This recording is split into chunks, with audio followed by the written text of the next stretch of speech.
Very good evening to all of you. Rajasthan 360 channel में आप सभी का स्वागत है। अगर आप लोगों ने चैनल को सब्सक्राइब नहीं किया तो चैनल को सब्सक्राइब जरूर कर लें।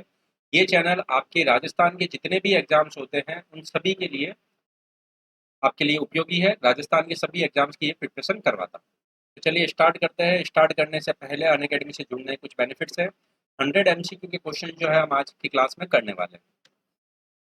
तो रेगुलर क्लासेस के बारे में बात करूँ तो शाम को 9 बजे आपको यहाँ पर इस चैनल पर क्लास अवेलेबल होती है। अनअकैडमी से जुड़ने के लिए आपको सबसे पहले प्ले स्टोर में जाकर अनअकैडमी की लर्निंग ऐप को इंस्टॉल करना है, अपने आप को रजिस्टर्ड करना है और रजिस्टर्ड मोबाइल नंबर से रजिस्टर्ड करने के बाद में आपको अपना गोल को सेलेक्ट करना है।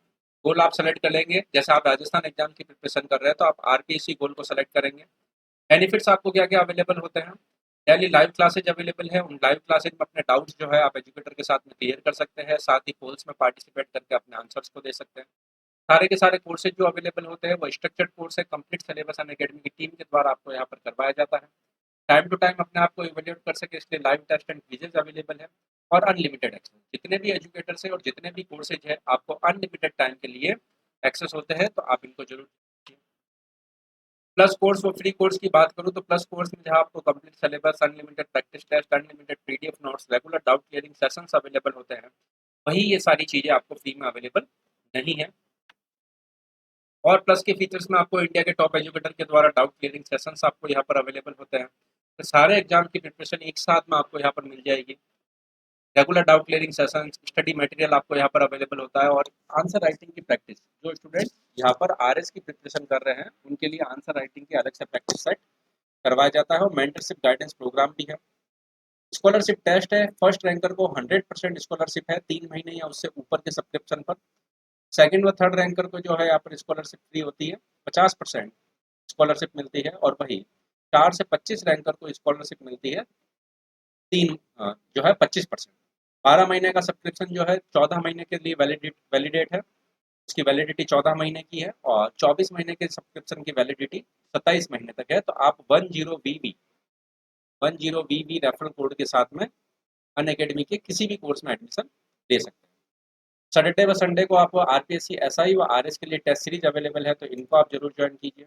कुछ न्यू बैच कोर्सेज आपके लिए स्टार्ट हुए हैं, उनको आप ज्वाइन कीजिए। और जो स्टूडेंट राजस्थान, यूपी, एमपी व बिहार इन सभी की एक साथ प्रिपरेशन करना चाहते हैं, वे आप सभी 10VV के साथ में आप इन प्रिपरेशन को कर सकते हैं 1130 रुपये प्रति माह। और राजस्थान एग्जाम्स की प्रिपरेशन करते हैं तो आपको यह कोर्स जो है 15 रुपये प्रति माह प्रतिदिन, एक एक दिन के 15 रुपये मात्र खर्च होंगे आप 14 महीने का सब्सक्रिप्शन में। और 9 रुपये प्रतिदिन आपके खर्च होंगे 27 महीने के सब्सक्रिप्शन। तो आप इसको ज्वाइन कर सकते हैं। ये सारे कोर्सेज आपको एक्सेस मिलेंगे। जिसकी भी एग्जाम की तैयारी करना चाहते हैं आप यहाँ पर कर सकते हैं। 1 साल का कोर्स 7,000 रुपये का है। और भी कोर्सेज है लेकिन इकोनॉमिकली बेनिफिट आपको इसी में मिलेगा। 1 साल का कोर्स 7,000 का है और 2 साल का 8,400 का। इसमें 10VV का अगर आप उपयोग करेंगे तो आपको ये कोर्स 700 रुपये कम होकर 6,300। और यही कोर्स जो है 840 रुपये कम हो जाएंगे 2 साल में, 7,560 रुपये में ये कोर्स मिल जाएगा। तो चलिए स्टार्ट करते हैं। 10VV के साथ में आसान किस्तों में आप इस कोर्स को ज्वाइन कर सकते हैं। आज का हमारा पहला प्रश्न, भारत छोड़ो आंदोलन के दौरान जयपुर प्रजामंडल के अध्यक्ष कौन थे। भारत छोड़ो आंदोलन के दौरान यहाँ पर जयपुर प्रजामंडल के अध्यक्ष कौन थे, ये आप लोगों से पूछा गया है, तो इसको जरूर बताएं आप लोग। कमेंट सेक्शन में आंसर दें।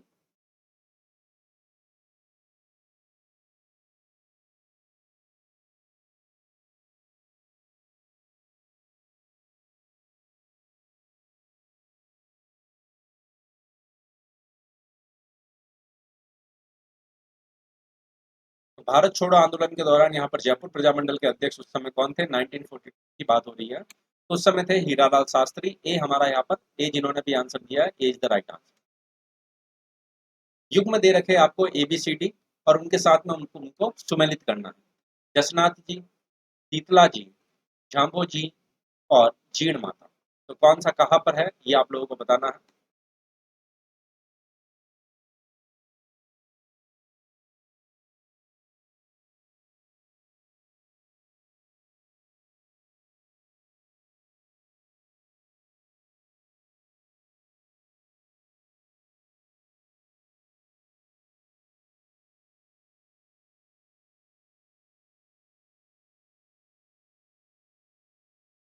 कमेंट सेक्शन में आंसर जरूर दीजिए आप लोग।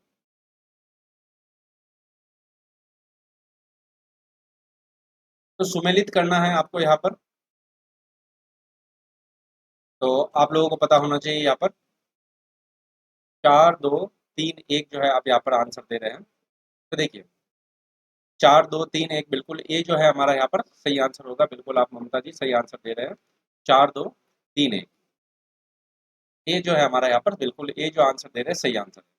तो देखिए जसनाथ जी की आपको पता है जसनाथ जी कहाँ पर है? करतारिया सर बीकानेर में। शीतला जी या शीतला माता, तो वो आप लोगों को पता होना चाहिए चाकसू। जाम्बो जी की अगर हम यहाँ पर बात करें तो जाम्बो जी जो है मुकाम नौका में, और जीण माता जो है रेवासा सीकर में। तो ये आप सभी लोगों को पता है, ये हमारा यहाँ पर सही आंसर हो जाएगा 4 2 3 1। प्रसिद्ध व्रतहरि मेला आयोजित किया जाता है, तो व्रतहरि मेले का आयोजन इनमें से किस जगह पर किया जाता है, ये आप लोगों को बताना है।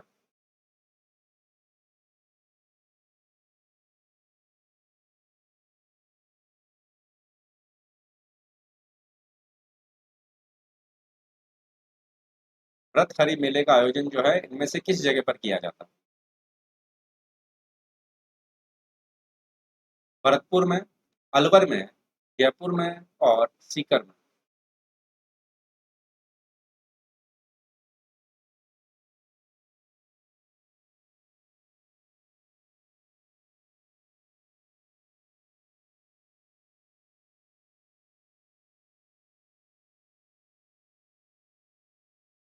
तीसरे प्रश्न का आंसर यहाँ पर आप लोग जो दे रहे हैं, तो व्रतहरि मेला अलवर में होता है, न कि भरतपुर का। भरतपुर आंसर दे रहे हैं जो कि एक गलत आंसर है। व्रतहरि मेले का आयोजन जो है आपको यहाँ पर अलवर में मिलेगा। D is the right answer.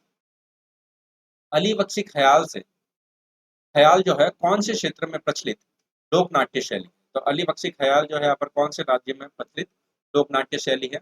Karauli, इड़ावा, Alwar और चित्तौड़। अली बख्शी ख्याल जो है यहाँ पर कौन से क्षेत्र में प्रचलित लोक नाट्य शैली है?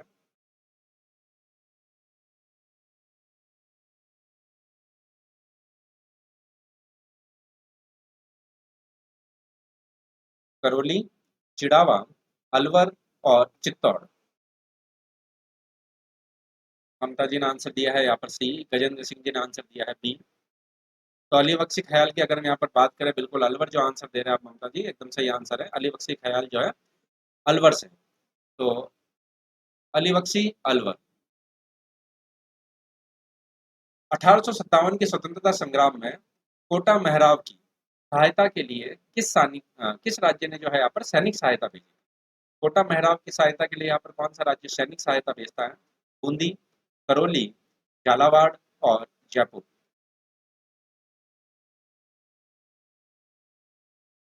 तो कौन सा राज्य सैनिक सहायता भेजता है, ये आप लोगों को बताना है।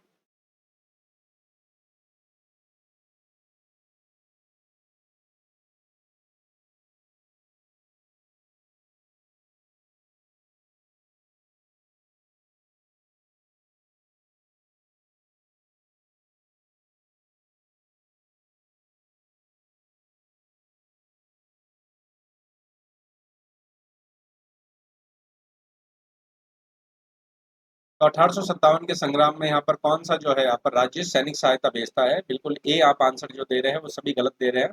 करौली जो है यहाँ पर सहायता भेजता है। एक दूसरे को देखकर आंसर मत दीजिए आप। बी हमारा यहाँ पर सही आंसर होगा, करौली। Next question. मारवाड़ परगना रिविगत के लेखक कौन? तो इनमें से कौन है लेखक मारवाड़ परगना रिविगत के लेखक? दयाल दास, चारण शिवदास, मुहणोत नैन्सी और पद्मनाथ। मारवाड़ परगना रिविगत के लेखक जो है इनमें से कौन है, ये आप लोगों को बताना है।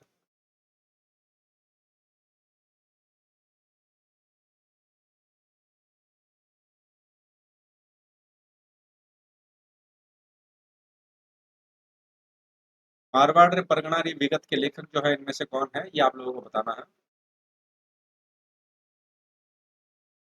दयाल दास, चारण शिवदास, मुहणोत नैन्सी और पद्मनाथ। बिल्कुल सी आप जो आंसर दे रहे हैं यहाँ पर गजेंद्र जी, ममता जी, मुहणोत नैन्सी जो है हमारा यहाँ पर सही आंसर होगा। क्वेश्चन नंबर 7, वर्ष 1628 ईस्वी में मेवाड़ में रागमाला चित्रांकन को किसने चित्रित किया? मेवाड़ में यहाँ पर रागमाला चित्रांकन कौन बनाता है? साहेबदीन, कवि मोहम्मद, श्रीरंगधर और बिसनदास। वर्ष 1628 में मेवाड़ में रागमाला चित्रांकन को चित्रित यहाँ पर किसके द्वारा किया जाता है?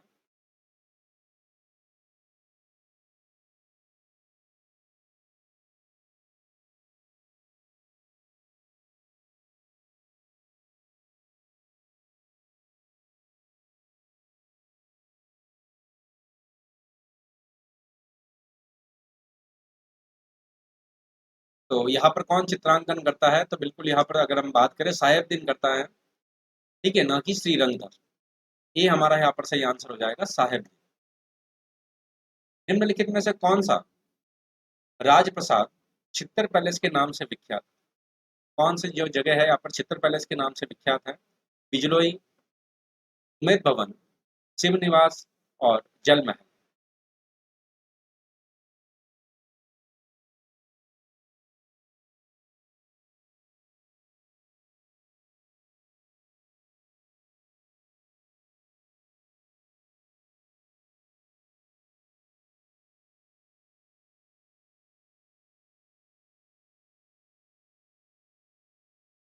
कौन सा राजप्रसाद चित्तर पैलेस के नाम से विख्यात है?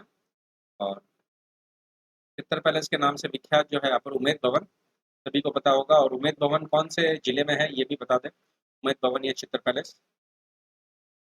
जनगणना 2011 के अनुसार राजस्थान के कौन से जिले क्रमशः न्यूनतम ग्रामीण और शहरी दशकीय वृद्धि दर को दर्शाते हैं? तो इनमें से वे कौन से दो जिले हैं हमारे राजस्थान से जो न्यूनतम ग्रामीण व शहरी दशकीय वृद्धि दर को दर्शाते हैं?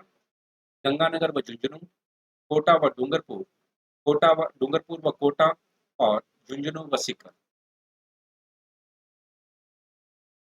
जनगणना 2011 के अनुसार राजस्थान के कौन से जिले न्यूनतम ग्रामीण व शहरी दशकीय वृद्धि दर को दर्शाते हैं?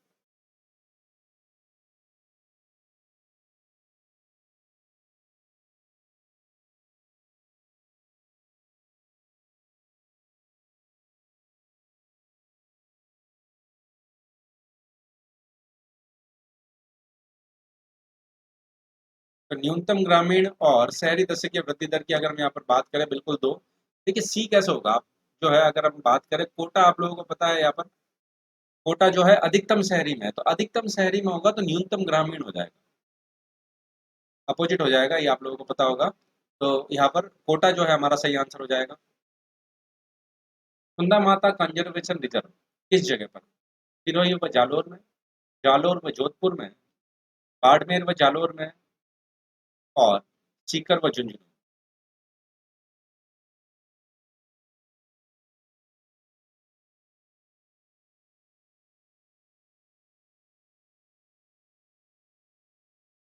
कुंदा माता कंजर्वेशन रिजर्व जो है कहाँ पर है, ये बता दीजिए आप लोग।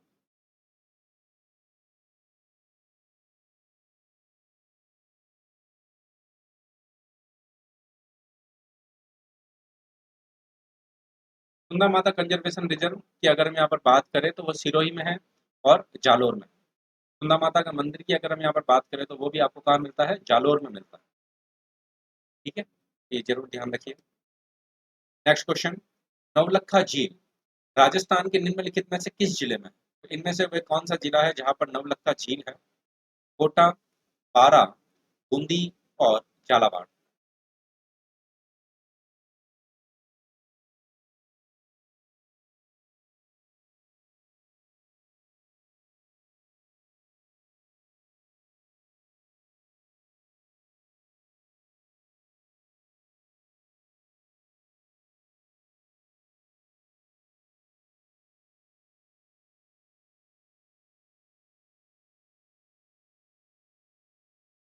तो नवलखा झील राजस्थान के कौन से जिले में स्थित है, ये आप लोगों को बताना है।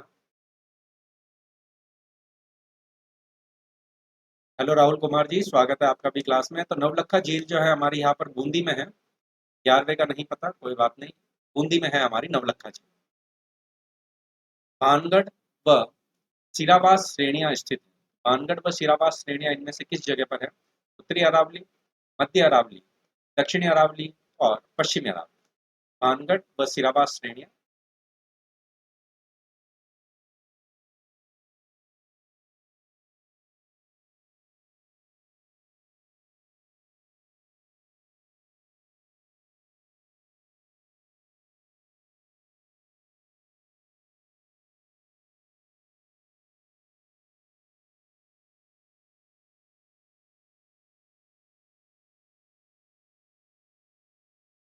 यहाँ पर भानगढ़ व सिरावासा श्रेणी जो है कहाँ पर है, ये आप लोगों को बताना है। तो बिल्कुल आप जो है यहाँ पर आंसर दे रहे हैं ए या एक, जो भी एकदम सही आंसर है। उत्तरी अरावली में स्थित है। भानगढ़ आप लोगों को पता है कहाँ पर है, अलवर में है। अलवर जो है अरावली के उत्तर में ही है।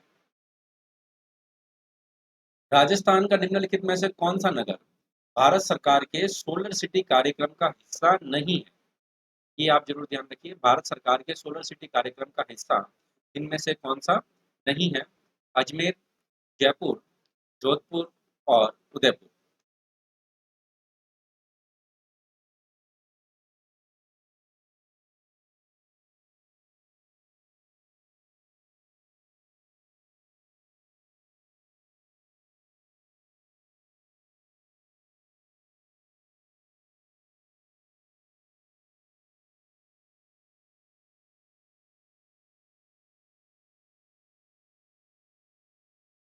तो कौन सा सोलर सिटी कार्यक्रम का हिस्सा नहीं है, ये आप लोगों को बताना है इनमें से। तो सोलर सिटी कार्यक्रम का हिस्सा नहीं है उदयपुर। बाकी जयपुर, जोधपुर व अजमेर तीनों ही यहाँ पर सोलर सिटी कार्यक्रम के हिस्से हैं। अगला प्रश्न, मूल्य ह्रास को यह भी कहते हैं। तो मूल्य ह्रास जो है क्या कहता है? स्थिर पूंजी का संचय, स्थिर पूंजी का व्यय, स्थिर पूंजी का उपभोग और स्थिर पूंजी का स्टॉक। मूल्य ह्रास जो है इनमें से किसे कहते हैं?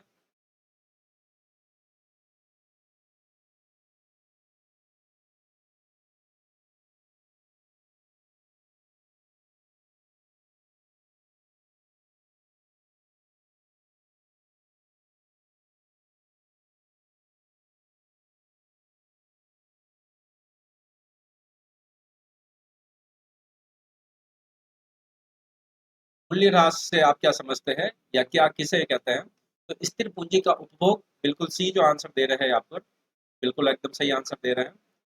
15 ये सुना ही आज है मैंने तो। मूल्य ह्रास, मूल्य ह्रास का मतलब होता है स्थिर पूंजी का उपभोग। मूल्य ह्रास का देखिए, मूल्य ह्रास का मतलब कमी होना, मूल्य में कमी होना। मूल्य में कमी कब होगी? जब हम किसी चीज को उपभोग कर लेंगे। 2001 से 2011 के मध्य भारत की जनसंख्या दशकीय वृद्धि थी, दर थी। तो 10 वर्षों में जो है हमारी यहाँ पर कितनी वृद्धि दर होती है, ये आप लोगों से पूछा है। 21.5%, 17.7%, 17.5% और 17.2%। कितनी हो दशकीय वृद्धि दर रही है, ये पूछा गया है।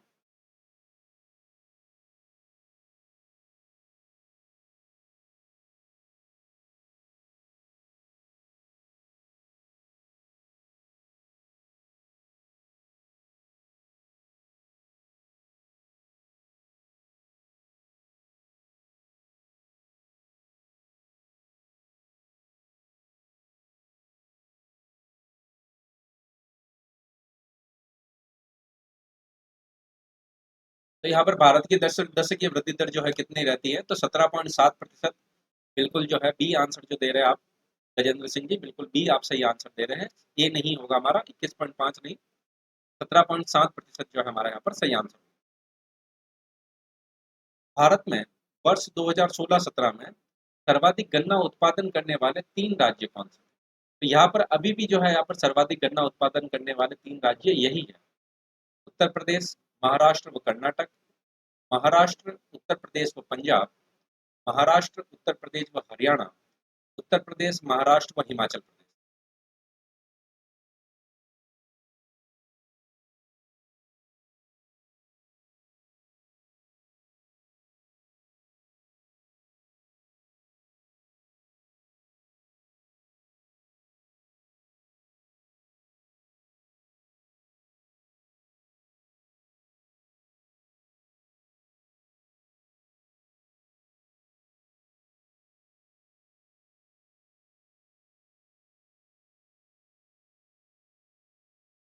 वेरी गुड इवनिंग जी सरिता कुमारी जी। तो यहाँ पर अगर हम बात करें तो उत्तर प्रदेश, महाराष्ट्र व कर्नाटक हमारा यहाँ पर सही आंसर हो जाएगा। 1 नंबर आंसर सही होगा।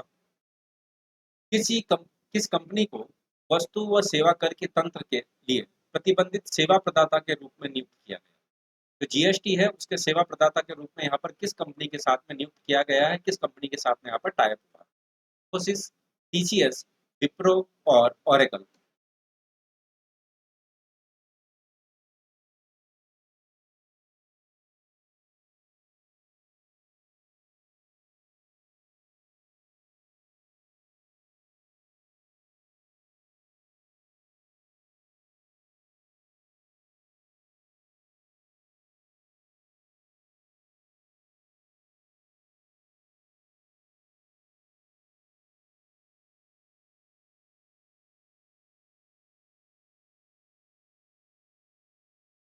यहाँ पर कौन सी कंपनी को जो है वस्तु व सेवा कर तंत्र के लिए प्रतिबंधित सेवा प्रदाता, सर्विस प्रोवाइडर के रूप में यहाँ पर, तो इन्फोसिस को यहाँ पर नियुक्त किया है। ये हमारा यहाँ पर सही आंसर होगा, इन्फोसिस। प्रधानमंत्री मुद्रा योजना के अंतर्गत अपना उद्यम शुरू करने के लिए छोटी रकम के कर्ज के लिए स्वीकृत किए जाते हैं और अधिकतम राशि की अगर हम यहाँ पर बात करें स्वीकृत की जा सकती है, वह क्या है? 5 लाख रुपए, 10 लाख रुपए, 12 लाख रुपए और 15 लाख।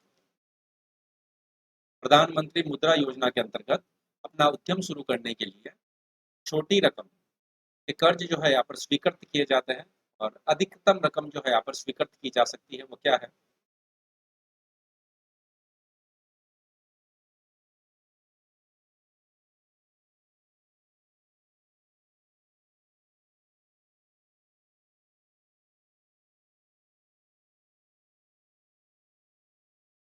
तो इसकी अगर हम यहाँ पर बात करें तो प्रधानमंत्री मुद्रा मुद्रा योजना के अंतर्गत तो अधिकतम जो है यहाँ पर स्वीकृत किए जा सकते हैं वो 15 लाख नहीं 10 लाख। बिल्कुल 2 नंबर जो आंसर दे रहे हैं यहाँ पर 10 लाख। राहुल जी, आप सही आंसर दे रहे हैं, 10 लाख। निम्नलिखित में से कौन सी गैस ग्रीन हाउस गैस नहीं है? तो इनमें से कौन सी गैस है जो ग्रीन हाउस गैस नहीं है? Carbon dioxide, carbon monoxide, methane और नाइट्रस ऑक्साइड। तो इनमें से कौन सी गैस ऐसी है जो ग्रीन हाउस गैस नहीं है?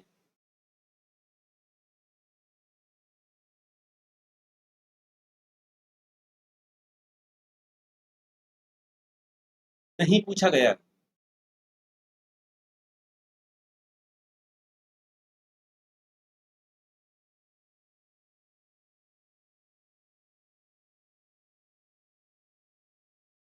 तो कौन सी गैस यहाँ पर ग्रीन हाउस गैस नहीं है? तो ग्रीन हाउस गैस नहीं की अगर मैं बात करूँ तो वह है आपकी कार्बन मोनोऑक्साइड। डी हमारा यहाँ पर सही आंसर हो जाएगा। भूमंडलीय उष्मीकरण सम्मेलन के संदर्भ में यूएनएफ ट्रिपल सी का पूर्ण रूप क्या है? यूएनएफ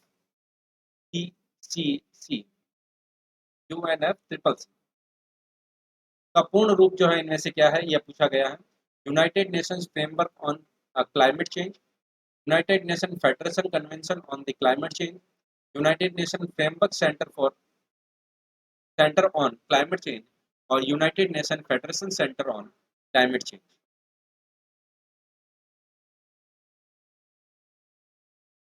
भूमंडलीय उष्मीकरण के सम्मेलन के संदर्भ में यूएनएफ ट्रिपल सी का पूर्ण रूप जो है क्या है, ये आप लोगों से पूछा गया है।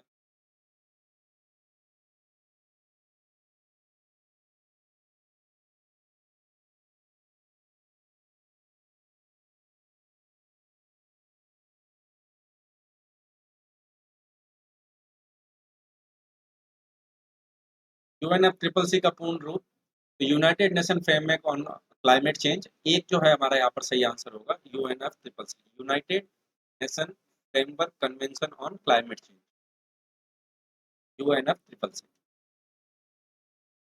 भारत में राष्ट्रीय आय का अनुमान सर्वप्रथम किसने लगाया? तो इनमें से वे कौन से व्यक्ति है जो सर्वप्रथम राष्ट्रीय आय का अनुमान लगा लेते हैं? विलियम डिकबॉय, पिंडले सिरास, बी के आर वी राव और दादा भाई नौरोजी। कौन है जो सबसे पहले राष्ट्रीय आय का अनुमान लगा लेते हैं?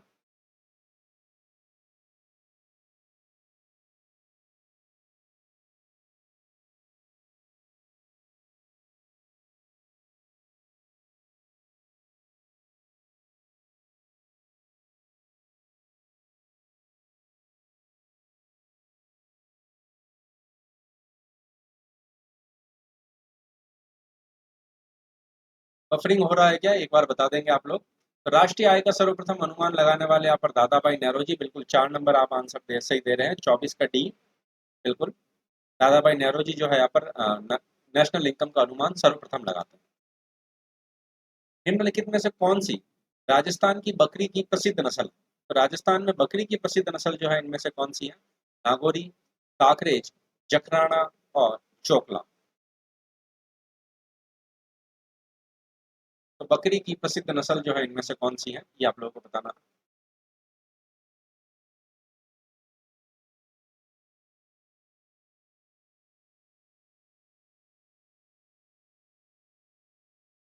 नहीं हो रहा, बकरी की नस्ल बतानी है आपको।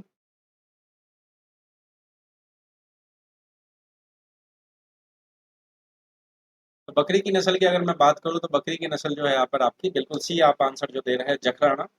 सही आंसर हो जाएगा 3 नंबर। निम्नलिखित में से कौन से शहर में रिको द्वारा एग्रो फूड पार्क नहीं है? तो रिको के द्वारा एग्रो फूड पार्क नहीं है, ये आप लोगों को बताना है। कोटा, जोधपुर, श्री गंगानगर और जयपुर। एग्रो फूड पार्क इनमें से कौन से जिले में नहीं है, कौन से शहर में नहीं है, ये बताना आपको।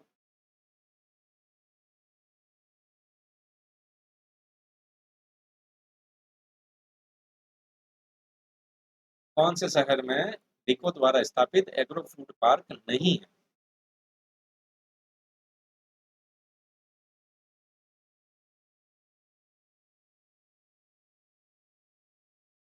तो एग्रो फूड पार्क की अगर मैं बात करूं तो एग्रो फूड पार्क जो है यहाँ पर जयपुर में नहीं है, बाकी कोटा में है, जोधपुर में है, श्री गंगानगर में है और अलवर में। राजस्थान में सेज के विकास, SEZ, SEZ, special economic zone.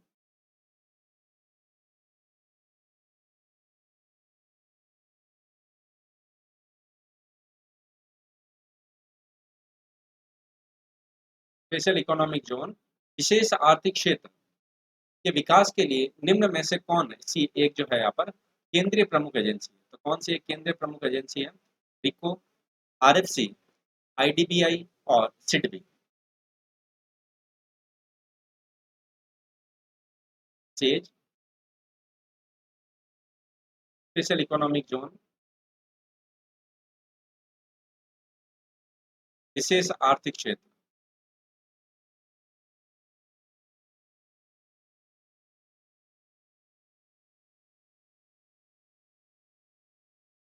तो रिको के लिए यहाँ पर मुख्य एजेंसी कौन सी है, ये पूछा जा रहा है आप लोगों से। सॉरी, सेज के लिए मुख्य एजेंसी जो है कौन सी है? तो सेज के लिए मुख्य एजेंसी जो है आपकी रिको है।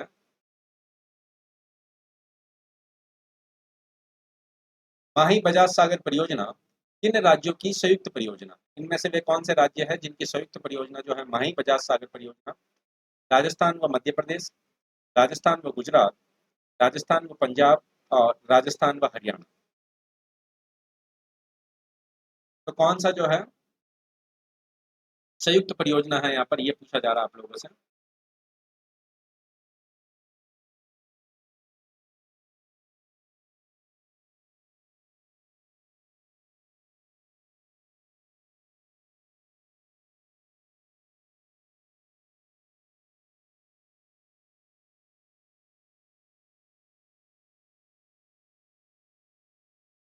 तो यहाँ पर कौन सी परियोजना है, तो बिल्कुल 2 नंबर आप जो आंसर दे रहे हैं यहाँ पर, राजस्थान व गुजरात की संयुक्त परियोजना है ये। बी आंसर होगा यहाँ पर, न कि ए। गुजरात व राजस्थान की संयुक्त परियोजना। राजस्थान के निम्न तापीय बिजली घरों में से किसकी प्रस्थापित क्षमता जो है सर्वाधिक है? तो यहाँ पर जो ताप बिजली घर दिए गए हैं उनकी प्रस्थापित क्षमता जो है सर्वाधिक किसकी है? सूरतगढ़ कोटा बिजली घर की, कोटा ताप बिजली घर की, काली सिंध ताप बिजली घर की और छपड़ा ताप बिजली घर की। सबसे अधिक प्रतिस्थापित क्षमता जो है इनमें से किसकी है, ये आप लोगों को बताना है।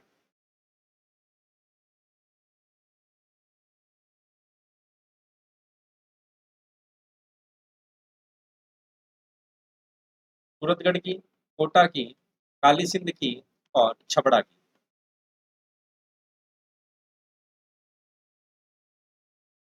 राजस्थान में निम्न तापीय बिजली घरों में से सर्वाधिक प्रतिस्थापित क्षमता जो है किसकी है, ये पूछा जा रहा है। तो सर्वाधिक प्रतिस्थापित क्षमता यहाँ पर छबड़ा की है, न कि सूरतगढ़ की। तो 4 नंबर ऑप्शन जो है हमारा यहाँ पर सही आंसर होगा, छबड़ा विद्युत घर। निम्नलिखित में से कौन सी योजना राजस्थान सरकार द्वारा प्रायोजित, राजस्थान सरकार द्वारा प्रायोजित योजना इनमें से कौन सी है? महात्मा गांधी जन भागीदारी विकास योजना, राजस्थान ग्रामीण आजीविका परियोजना, एमजी नरेगा परियोजना और डीआरडीए प्रशासनिक योजना। तो कौन सी योजना राजस्थान सरकार के द्वारा प्रायोजित है, ये आप लोगों को बताना है।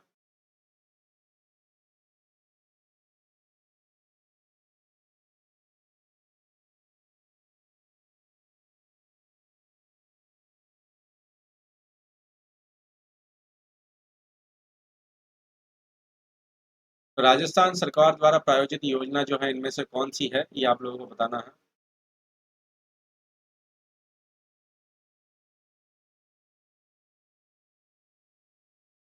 तो राजस्थान सरकार द्वारा प्रायोजित योजना यहाँ पर दो नहीं है, महात्मा गांधी जन भागीदारी विकास योजना। एक नंबर आंसर महात्मा गांधी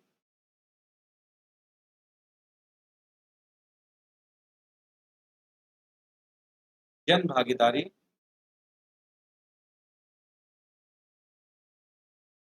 विकास योजना।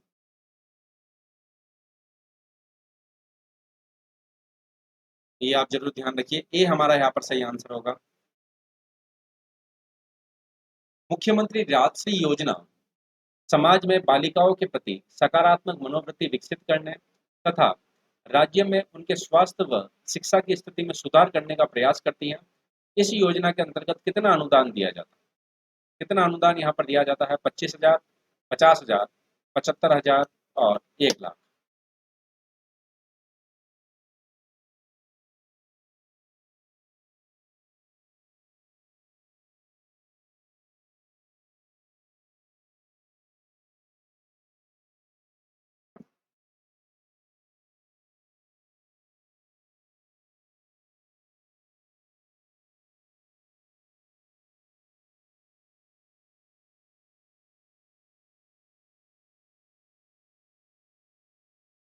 तो राजश्री योजना की अगर हम यहाँ पर बात करें, जो बालिकाओं के लिए है, प्रति सकारात्मक रवैया और मनोवृत्ति विकसित करने तथा राज्य में उनके शिक्षा व स्वास्थ्य की स्थिति में सुधार लाने का प्रयास करती है।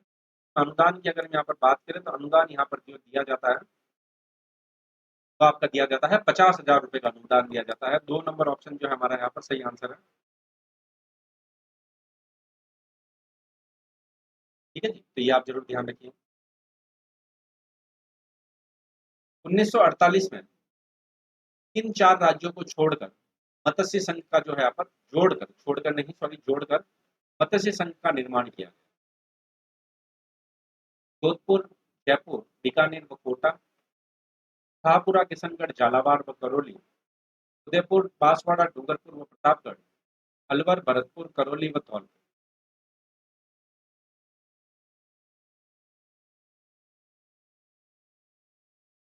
1948 में किन 4 राज्यों को छोड़कर जोड़कर यहाँ पर मत्स्य संघ का निर्माण किया जाता है?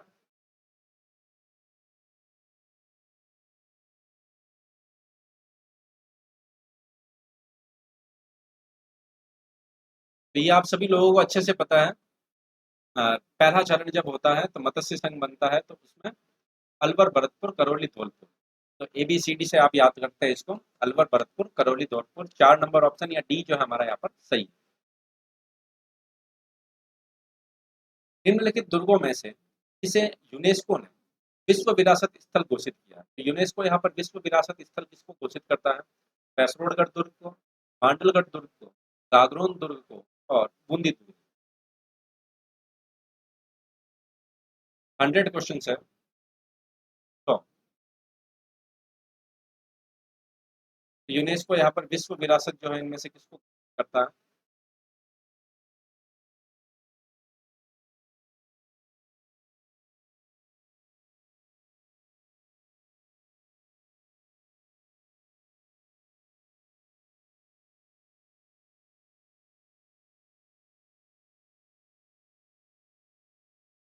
तो विश्व विरासत स्थल जो है इनमें से किसको घोषित करता है, तो उसकी बात करें तो यहाँ पर गागरोन दुर्ग है। तो कोई मुझे यहाँ पर ये बता पाएगा गागरोन दुर्ग जो है राजस्थान में किस जगह पर है? निम्नलिखित में से कौन से लोक नृत्य में किसी वाद्य यंत्र का प्रयोग नहीं होता? तो कौन सा लोक नृत्य ऐसा है जिसमें किसी वाद्य यंत्र का प्रयोग नहीं होता? गौरी नृत्य, बम नृत्य, अग्नि नृत्य और वालन नृत्य। हाँ बिल्कुल, 10:30 बजे तक तो आराम से हो जाएगी क्लास।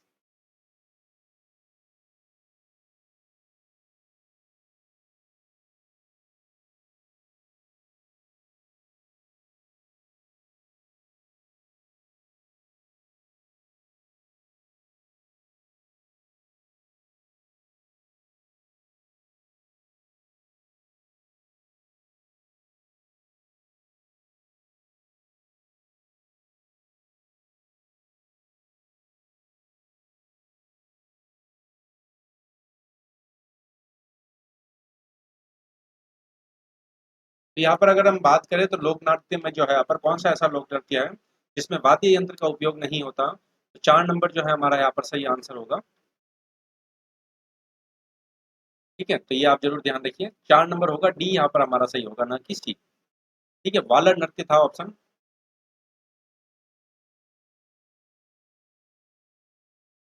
दाफला और मीरी पहाड़ियाँ स्थित है। दाफला व मीरी पहाड़ियाँ किस जगह पर स्थित है? नागालैंड में, अरुणाचल प्रदेश में, मणिपुर में और असम में। दाफला व मीरी जो है इनमें से किस जगह पर स्थित है? झालावाड़ आप बता रहा है।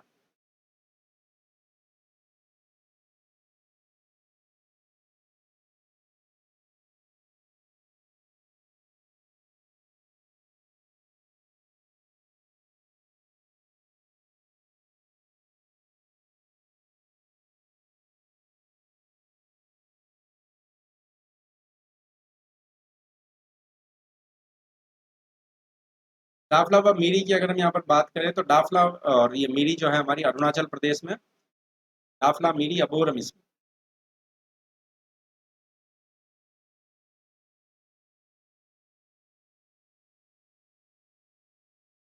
तो अरुणाचल प्रदेश में है हमारी। तो 2 नंबर ऑप्शन जो है हमारा सही आंसर होगा। निम्नलिखित में से किसने भारतीय मानसून व तिब्बतियन पठार के मध्य संबंध स्थापित करने का प्रयास किया? तो इनमें से वे कौन है जो भारतीय मरुस्थल सॉरी भारतीय मानसून और तिब्बतियन पठार के मध्य संबंध स्थापित करने का प्रयास करते हैं? एम टी यीन, एच फ्लोएन, पी कोटेश्वर और सी न्यूटन। क्या होगा यहाँ पर सही आंसर?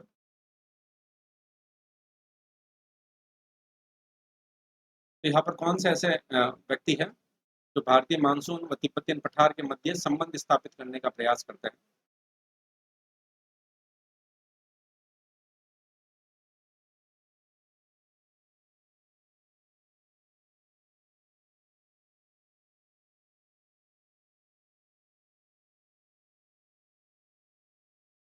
डी आंसर दे रहे हैं और डी भी आंसर आ रहा है। तो भारतीय मानसून व तिब्बतियन पठार के मध्य संबंध स्थापित करते हैं यहाँ पर पी कोटेश्वर। बिल्कुल आप सही आंसर दे रहे हैं गजेंद्र जी, पी कोटेश्वरम जो है हमारा यहाँ पर सही आंसर हो। भारत में काल वैसाखी वर्षा की जो है सर्वाधिक अवधि जो है, मतलब सर्वाधिक कौन सी समय में जो है वर्षा घटित होती है? ये मध्य फरवरी से मध्य मार्च, मध्य मार्च से मध्य अप्रैल, मध्य अप्रैल से मध्य मई और मई का प्रथम सप्ताह।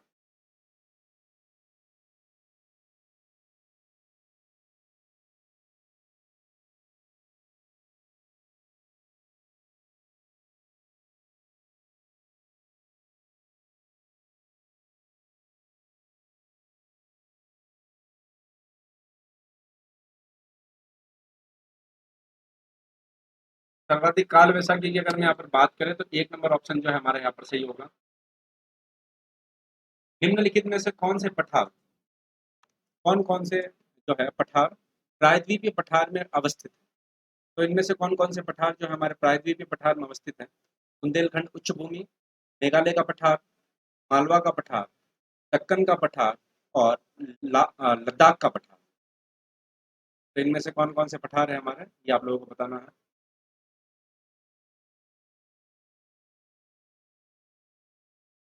बुंदेलखंड उच्च भूमि, मेघालय का पठार, मालवा का पठार, दक्कन का पठार और लद्दाख पठार।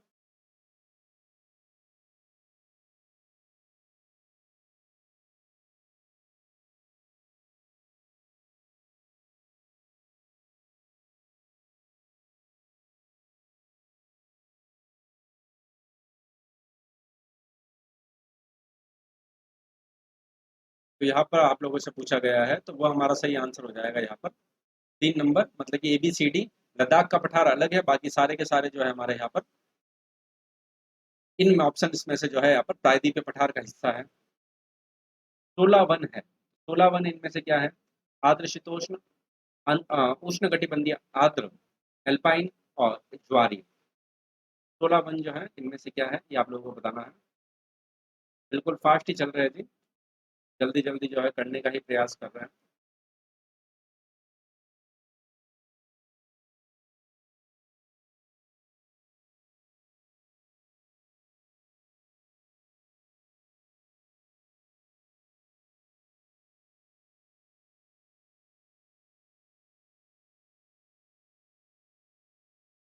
तो 16 वन जो है इनमें से क्या है, तो 16 वन जो है अगर हम यहाँ पर बात करें, उष्ण कटिबंधीय आर्द्र वन है। 2 नंबर ऑप्शन जो है हमारा यहाँ पर सही आंसर।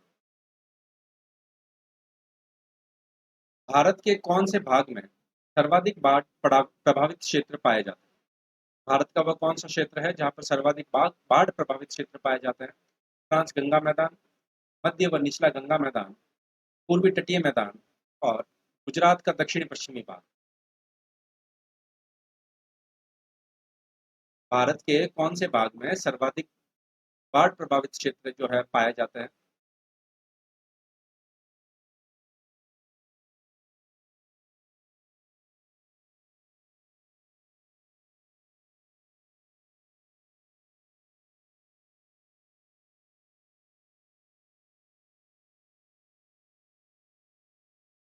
तो सर्वाधिक बाढ़ प्रभावित क्षेत्र की अगर हम यहाँ पर बात करें, बिल्कुल 2 नंबर आंसर जो दे रहे हैं, मध्य व निचला गंगा का मैदान।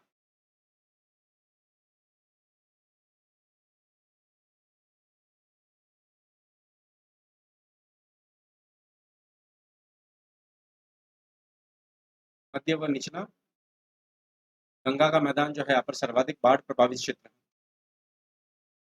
भारत का कितना क्षेत्र गंभीर जो है सूखे की पुनरावृत्ति की दशा से प्रभावित है? तो गंभीर सूखे की पुनरावृत्ति की दशा से प्रभावित क्षेत्र हमारे भारत का कितना प्रतिशत है?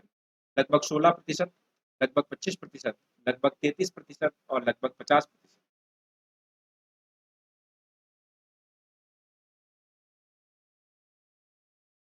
सूखे की पुनरावृत्ति की दशा से प्रभावित क्षेत्र जो है हमारे भारत में कितना?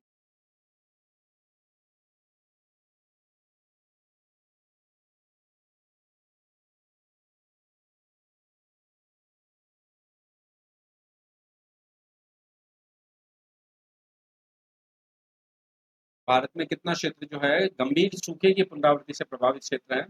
बिल्कुल ए जो आप लोग में आंसर दे रहे हैं, 16% क्षेत्र है हमारे भारत का। ये बिल्कुल आप सही आंसर दे रहे हैं। सुमेलित करना है आपको मुख्य वृक्ष और वनस्पति के प्रकार को। उष्णकटिबंधीय शुष्क पर्णपाती वन, दूसरा मैंग्रोव वन, तीसरा मतलब सी उष्णकटिबंधीय कटीले वन और उष्णकटिबंधीय अर्ध सदाबहार। तो ये आप लोगों को बताना है कि इसमें जो है एक आपका यहाँ पर आ जाएगा।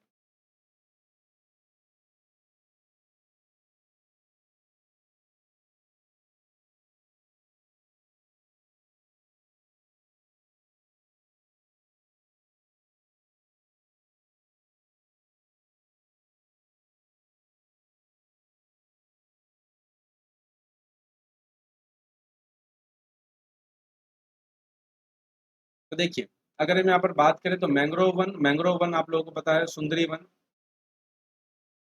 वही उष्णकटिबंधीय कटीले वन इसके सामने ही है। तो अगर दो ही अगर आप लोग यहाँ पर कर देते हैं, बी और सी का जो है 3 और 4, बी और सी का जो है आपका, अगर हम बात करें तो 4 व 3, सॉरी 4 व 3, तो 4 व 3 जो है आपका 2 नंबर ऑप्शन में होगा, तो 2 नंबर ऑप्शन जो है हमारा यहाँ पर सही आंसर हो जाएगा। D is the right answer. Sikar, Jhunjhunu एवं नागौर जिले राजस्थान की कौन सी जलवायु कृषि पेटी के अंतर्गत आते हैं? सीकर जिला, झुंझुनू जिला व नागौर जिला। शुष्क पश्चिमी क्षेत्र, डी जो है हमारा यहाँ पर अंतः स्थलीय अपवाह के अंतर्वर्ती मैदानी क्षेत्र, अर्ध शुष्क पूर्व मैदानी क्षेत्र, बाढ़ संभाव्य पूर्व मैदानी क्षेत्र।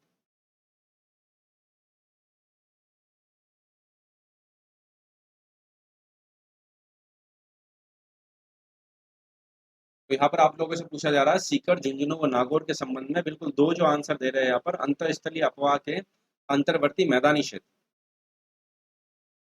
डी आंसर हमारा यहाँ पर सही आंसर हो जाएगा। 45 नंबर क्वेश्चन। 46 नंबर क्वेश्चन, निम्नलिखित में से कौन सी नदियां गंगा नदी तंत्र का भाग नहीं है? इनमें से वे कौन सी नदियां हैं जो गंगा नदी तंत्र का भाग नहीं है? मेज नदी, मैनाल नदी, मोरेन नदी और मानसी नदी। तो कौन सा नहीं है आप लोगों को ये बताना है।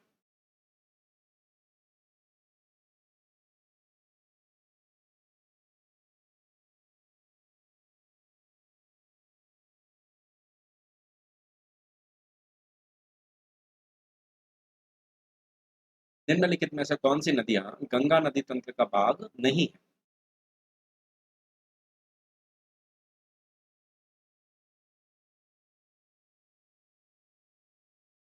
गंगा नदी तंत्र का भाग जो है यहाँ पर नहीं है, तो वो अगर हम बात करें तो सी व ई जो है हमारे यहाँ पर मोरेन व याजम जो है हमारा सही आंसर हो जाएगा सी। 16 वन है, अभी हम इसके बारे में बात कर चुके थे। तो 16 वन जो है हमारे क्या है? उष्ण कटिबंधीय आर्द्र वन 16 वन। भारत के कौन से भाग में सर्वाधिक बाढ़ प्रभावित क्षेत्र पाया जाता है? तो ये भी हमने बात कर ली थी। मध्य गंगा व निचला गंगा का मैदान, बी। भारत का कितना क्षेत्र जो है इस गंभीर सूखे की पुनरावृत्ति? 16%।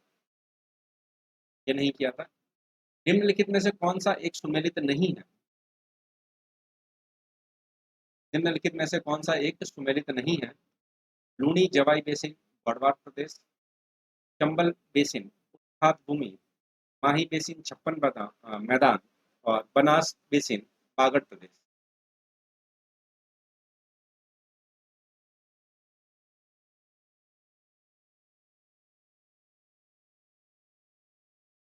तो इनमें से कौन सा एक सुमेलित नहीं है, ये आप लोगों से पूछा जा रहा है।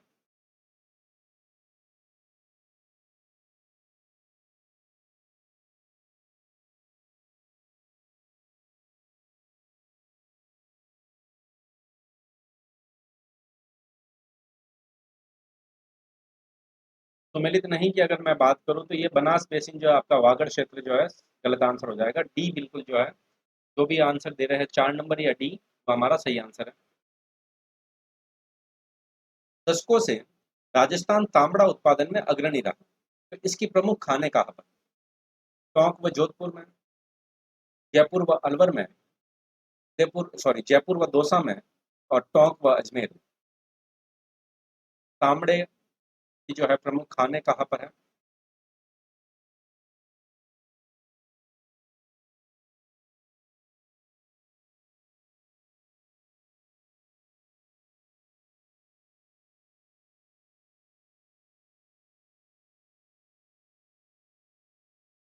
दशकों से राजस्थान जो है तांबड़ा उत्पादन में अग्रणी रहा है, इसकी प्रमुख खाने कहाँ पर स्थित है, यह बताना आप लोगों को।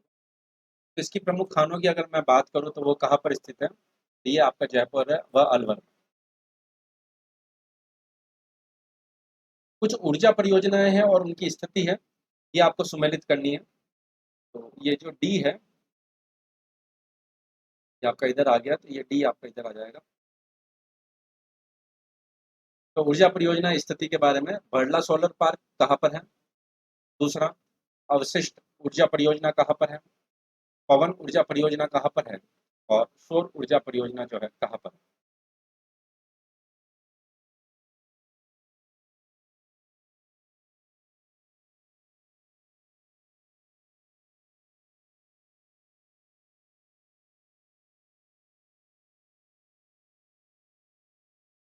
तो कौन सा कहाँ पर है ये आप लोगों को बताना है।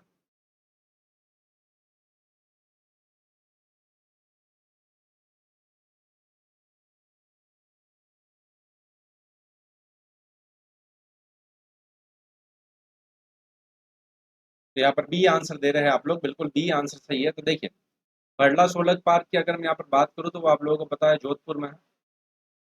अवशिष्ट ऊर्जा की अगर हम बात करें तो वो बालोतरा में है। तो अगर आप ये दो मिला लेते हैं तो भी आपका नहीं हो पाता। पवन ऊर्जा की अगर हम यहाँ पर बात करें तो पवन ऊर्जा जो है देव प्रतापगढ़ में है। और वही सौर ऊर्जा जो है खीवसर नागौर में। 4-3-1-2, सॉरी 4-3-2-1। 54 क्वेश्चन का जो है बी हमारा यहाँ पर सही आंसर हो जाएगा। निम्नलिखित में से कौन सा पदार्थ प्रकाशिक लेंस बनाने हेतु प्रयुक्त नहीं किया जाता? तो इनमें से किसका प्रयोग जो है यहाँ पर प्रकाशिक लेंस बनाने के लिए प्रयोग में नहीं लाया जाता है? जल का, कांच का, प्लास्टिक का और चिकनी मिट्टी का।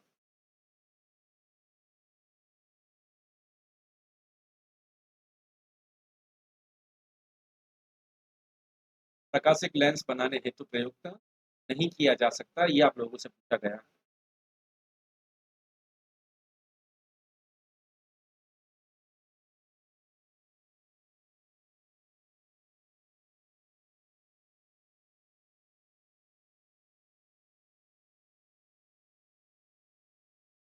तो प्रकाशिक लेंस बनाने हेतु प्रयुक्त इनमें से नहीं किया जाता है, तो बिल्कुल चिकनी मिट्टी आप जो है सही आंसर दे रहे हैं।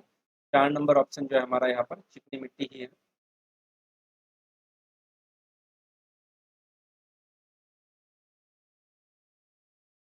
निम्न में से कौन सा राजस्थान के तेल क्षेत्र का नाम नहीं है? तो राजस्थान के तेल क्षेत्र का नाम इनमें से कौन सा नहीं है? ऐश्वर्या, सरस्वती, लक्ष्मी और रागेश्वरी। राजस्थान का तेल क्षेत्र जो है इनमें से नहीं है, ये पूछा जा रहा है।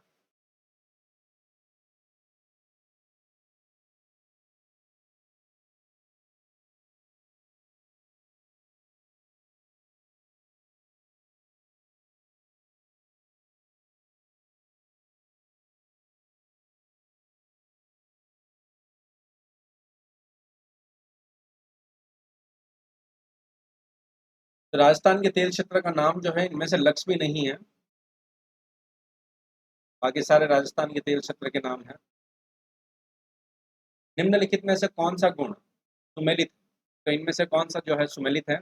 एस्काराइसिस, लैम्ब्रिकोडिस विषाणु है, कॉलमेना टाइफी जो है माइक्रोप्लाजा है, एंट अमीबा हिस्टोलाइटिका प्रोटोजोआ है और प्लाज्मोडियम वाइवेक्स जो है हमारा जीवाणु है। कौन सा गुण यहाँ पर सुमेलित है ये आप लोगों को बताना है।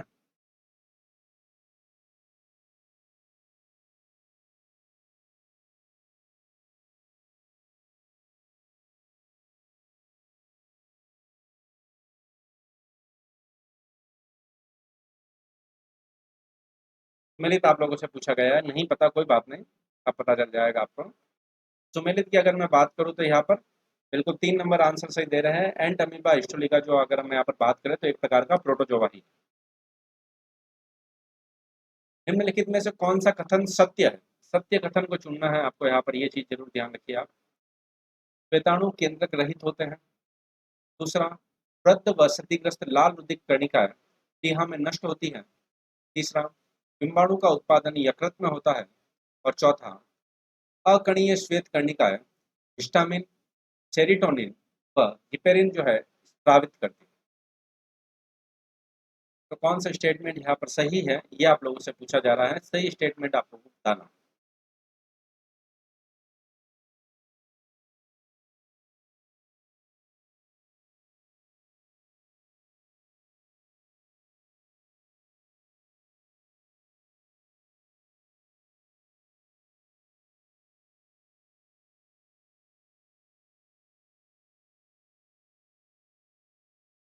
तो कौन सा स्टेटमेंट यहाँ पर सही है? 2 नंबर स्टेटमेंट जो है यहाँ पर, वृद्ध व क्षतिग्रस्त लाल रुधिर जो है कर्णिका प्लीहा में नष्ट होती है। आप लोगों को पता होगा यहाँ पर आरबीसी का कब्रिस्तान जो है यहाँ पर प्लीहा को बोला जाता है।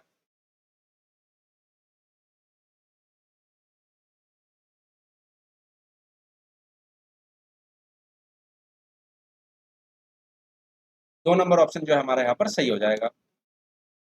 हवा में पराश्रवी तरंगों की चाल। तो हवा में पराश्रवी तरंगों की चाल बहुत कम होती है, चाल जो है बहुत अधिक होती है। चाल जो है तरंगों की चाल से अधिक होती है, और पराश्रवी तरंगें और हवा की चाल जो है समान होती है।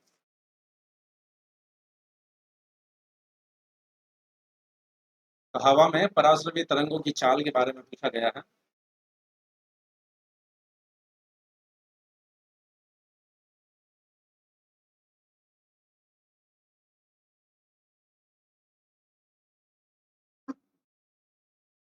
कमेंट सेक्शन में आंसर जरूर दीजिए आप लोग।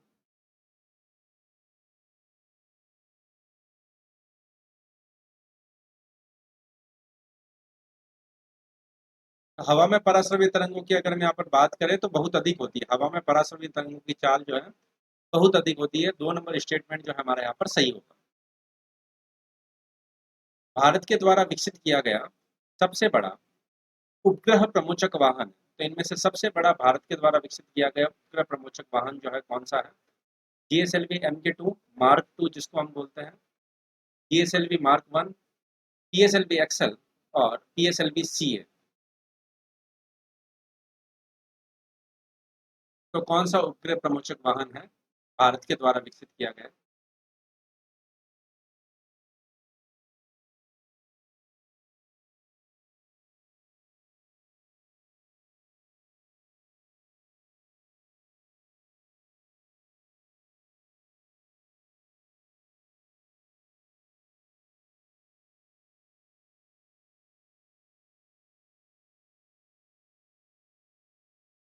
तो भारत के द्वारा विकसित किया गया जो है यहाँ पर उपग्रह प्रमोचक वाहन है सबसे बड़ा, तो उसकी अगर हम बात करें तो जीएसएलवी MK2, जीएसएलवी मार्क 2।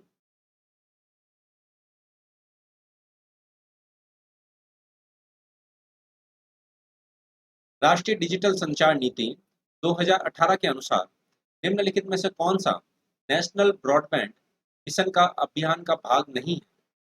तो इनमें से नेशनल ब्रॉडबैंड मिशन का अभियान का भाग इनमें से कौन सा नहीं है? भारत नेट, ग्राम नेट, नगर नेट और जनता नेट।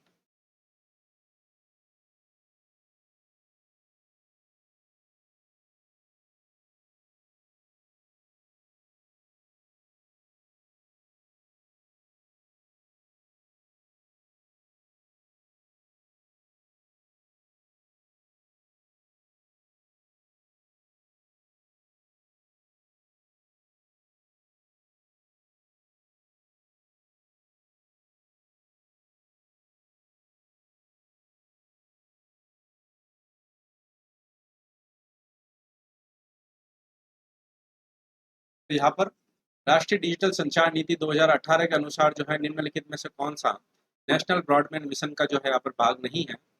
उसकी अगर हम यहाँ पर बात करें तो बिल्कुल जनता नेट जो आंसर दे रहे हैं यहाँ पर 4 नंबर ऑप्शन डी जो है हमारा यहाँ पर सही होगा। निम्नलिखित में से कौन सा एक क्रिस्टलीय ठोस है? तो इनमें से कौन सा एक क्रिस्टलीय ठोस है, ये आप लोगों को बताना है। रबड़, प्लास्टिक, सादा नमक और मोम। क्रिस्टलीय ठोस जो है इनमें से कौन सा है? रबड़, प्लास्टिक, सादा नमक और मोम।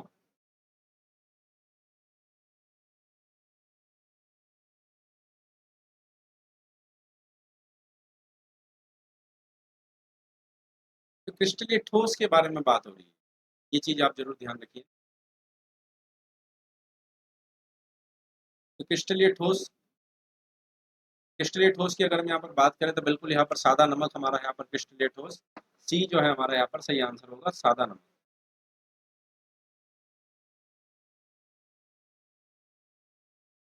निम्नलिखित में से कौन सा तत्व युग्म वायुमंडलीय दाब एवं 25 डिग्री सेंटीग्रेड ताप पर द्रव अवस्था में रहता है?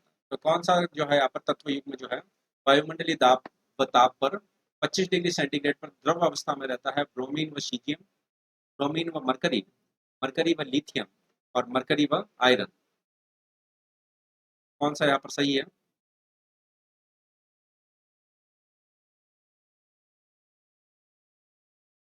तो निम्नलिखित में से कौन सा युग्म जो है वायुमंडलीय दाब पर एवं 25 डिग्री सेंटीग्रेड ताप पर द्रव अवस्था में रहता है?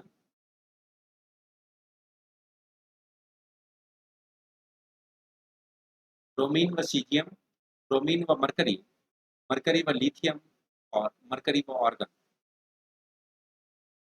सही आंसर की अगर हम बात करें तो बिल्कुल ब्रोमीन बस जो है मरकरी जो है हमारा यहाँ पर सही आंसर हो जाएगा।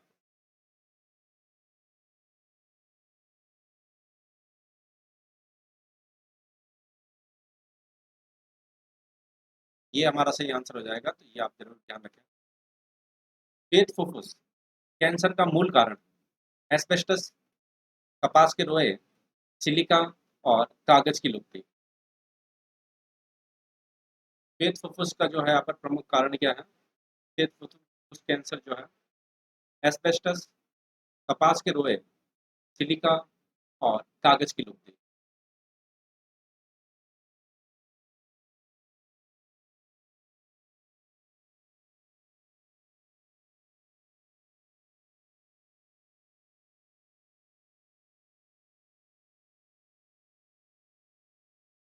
श्वेत फुफ्फुस कैंसर का प्रमुख कारण है, तो श्वेत फुफ्फुस कैंसर का प्रमुख कारण है, एक नंबर आंसर हो जाएगा हमारे यहाँ पर एस्बेस्टस। उत्तरोत्तर पोषक स्तरों में आवश्यकता की सांद्रता की वृद्धि कहलाती है। तो उत्तरोत्तर पोषक स्तरों में जो है आवश्यकता की सांद्रता की वृद्धि कहलाती है जैव संचयन, जैव आवर्धन, जैव उत्पादकता और जैव संश्लेषण। जैसे जैसे पोषक स्तर में वृद्धि होती है वैसे ही वैसे आवश्यकता की सांद्रता की वृद्धि जो है यहाँ पर क्या कहलाती है? जैव संचयन, जैव आवर्धन, जैव उत्पादकता और जैव संश्लेषण। कोई बात नहीं, यहाँ पर प्रैक्टिस कर लीजिए आप। यहाँ पर जो है आपको सभी प्रकार के प्रश्नों की अभ्यास करना चाहिए। उत्तरोत्तर पोषक स्तर में अविषाक्तता की सांद्रता की वृद्धि जो है यहाँ पर क्या कहलाती है? वो कहलाती है जैव आवर्धन।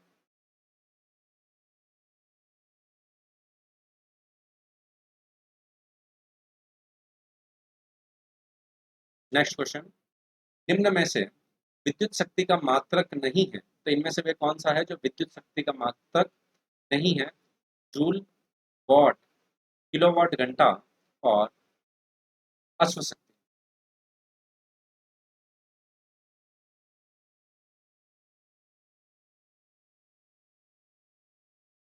तो इनमें से कौन सा विद्युत शक्ति का मात्रक नहीं है?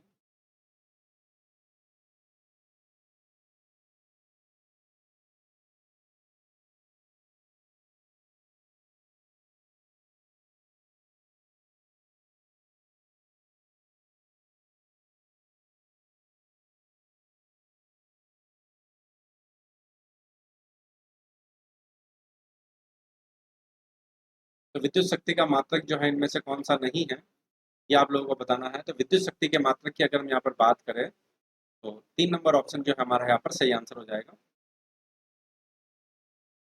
अधिकांश बीटी आविश कीट समूह विशिष्ट होते हैं।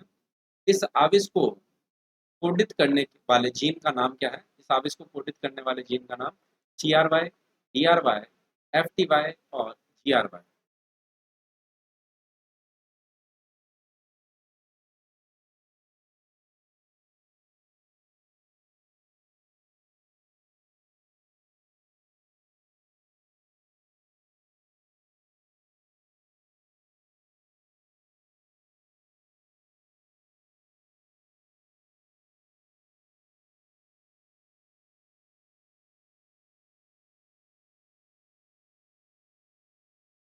तो इस जीव को कोडित करने वाले का नाम बिल्कुल यहाँ पर CRY होगा। एक जो आंसर दे रहे हैं यहाँ पर वो हमारा सही आंसर है CRY।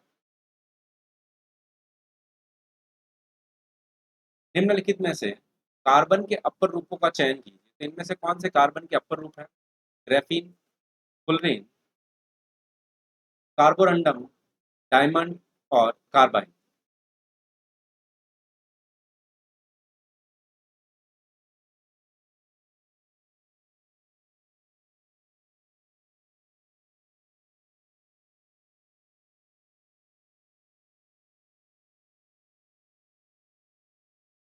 तो इनमें से कौन कौन से जो है कार्बन के अपर रूप है, ये आप लोगों से पूछा गया है।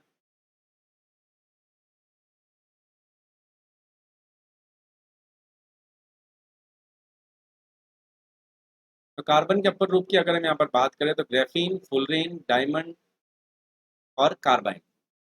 ठीक है, कार्बोरंडम जो है यहाँ पर सी जो हमारा था कार्बोरंडम वो सही आंसर नहीं होगा, बाकी चारों होंगे। तो यहाँ पर ए हमारा सही आंसर होगा। निम्नलिखित में से कौन सा एक अम्लीय लवण है? तो अम्लीय लवण जो है इनमें से कौन सा है? Sodium chloride, sodium carbonate, ammonium chloride और पोटेशियम सल्फेट।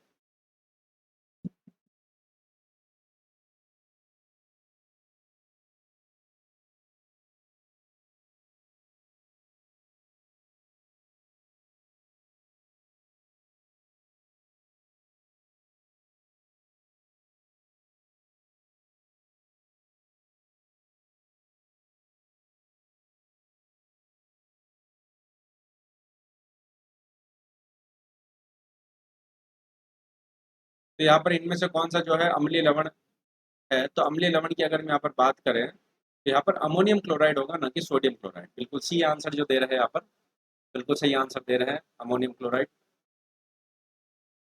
पदार्थ की चौथी अवस्था मानी जाती है, कौन सी अवस्था जो है यहाँ पर चौथी अवस्था मानी जाती है, ये आप लोगों को बताना है। शुष्क शुष्क बर्फ से, एलपीजी से, पारे से और प्लाज्मा से। फोर्थ स्टेट जो है कौन सी है यहाँ पर मैटर की, पदार्थ की चौथी अवस्था?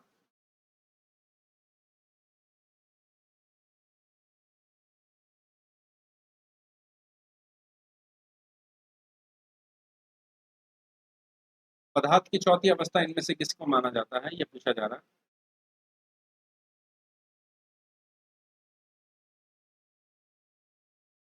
तो पदार्थ की चौथी अवस्था की अगर हम यहाँ पर बात करें तो बिल्कुल प्लाज्मा से माना जाता है। और पांचवी अवस्था जो है बोस आइंस्टीन कंडेंसेट। ठोस, द्रव व गैस तो है ही, आप लोगों को पता है, ठोस, द्रव और गैस। चौथी जो है यहाँ पर प्लाज्मा से और बोस आइंस्टीन कंडेंसेट।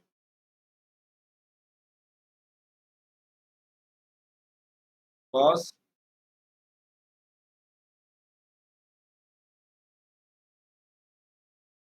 आइंस्टीन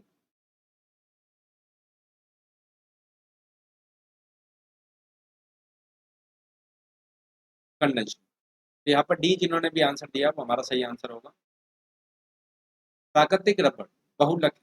तो प्राकृतिक रबड़ जो हमको मिलता है वो किसका बहुलक है? इथाइलिन का, आइसोप्रीन का, स्टाइरिन का और वाइनिल क्लोराइड।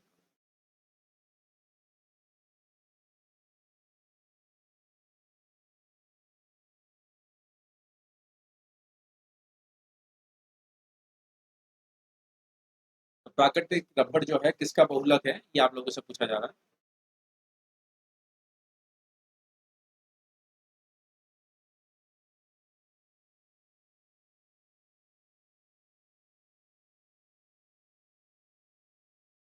तो प्राकृतिक रबड़ बहुलक है, तो प्राकृतिक रबड़ जो है हमारा यहाँ पर बहुलक है आइसोप्रीन।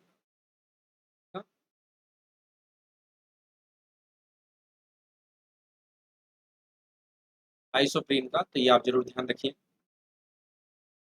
सूची एक को सूची दो से सुमेलित करना है और फिर बताना है कौन सा कहाँ पर है। पावागढ़ सौर पार्क, चरका सौर पार्क, बड़ला सौर पार्क और कामुती सौर पार्क।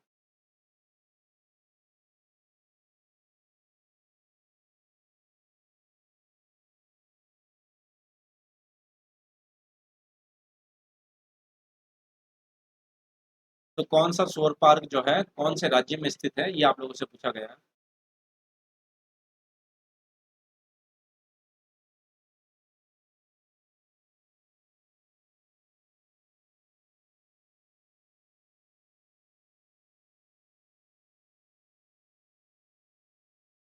कौन सा यहाँ पर सही आंसर है? सही आंसर की अगर हम यहाँ पर बात करें तो 4 नंबर ऑप्शन जो है हमारा यहाँ पर सही आंसर होगा। Four is right. तो देखिए, अगर हम यहाँ पर बात करें, पावागढ़ सौर पार्क कर्नाटक में है, बड़ला सौर पार्क जो है राजस्थान में है और चरका की अगर हम बात करें तो वो गुजरात में है और कामुठी जो है आपका तमिलनाडु। अगला प्रश्न, निम्नलिखित कथनों पर विचार कर नीचे के दिए गए कूटों की सहायता से सही कथन का आपको चयन करना है। ग्रेफाइट ऊष्मा व विद्युत का अच्छा चालक है। ग्रेफाइट ऊष्मा का चालक है परंतु विद्युत का कुचालक है। डायमंड ऊष्मा का अच्छा चालक है परंतु विद्युत का कुचालक है। और डायमंड ऊष्मा का व विद्युत का कुचालक।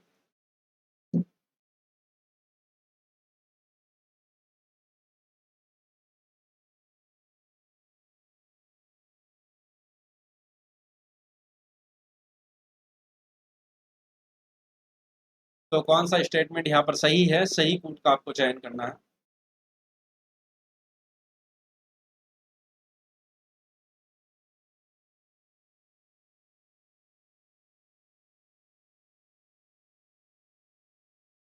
एक नंबर ऑप्शन जो है यहाँ पर ए व डी जो है हमारा यहाँ पर सही आंसर हो जाएगा। ग्रेफाइट जो है उष्मा व विद्युत का जो है चालक है। और डी जो था हमारा उष्मा व विद्युत का कुचालक है डायमंड। निम्नलिखित में से कौन सा युग्म सही नहीं है। तो इनमें से कौन सा युग्म हमारा सही नहीं है। कुंवर सिंह बिहार, लक्ष्मीबाई झांसी, नाना साहिब मुंगेर और मौलवी अब्दुल्ला फैजाबाद।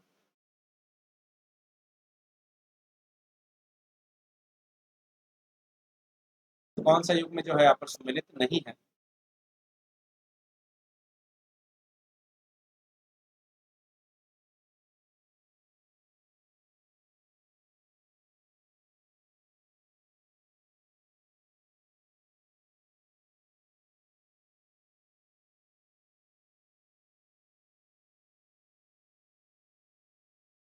तो कौन सा सुमेलित नहीं है। तो सुमेलित नहीं की अगर हम यहाँ पर बात करें तो नाना साहिब मुंगेर जो है यहाँ पर सुमेलित नहीं।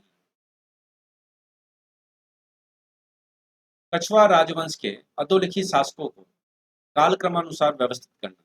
तो कछवा राजवंश के शासकों को जो है यहाँ पर कालक्रम के अनुसार व्यवस्थित करना है। भगवंत दास, मान सिंह प्रथम, भाव सिंह और जय सिंह प्रथम।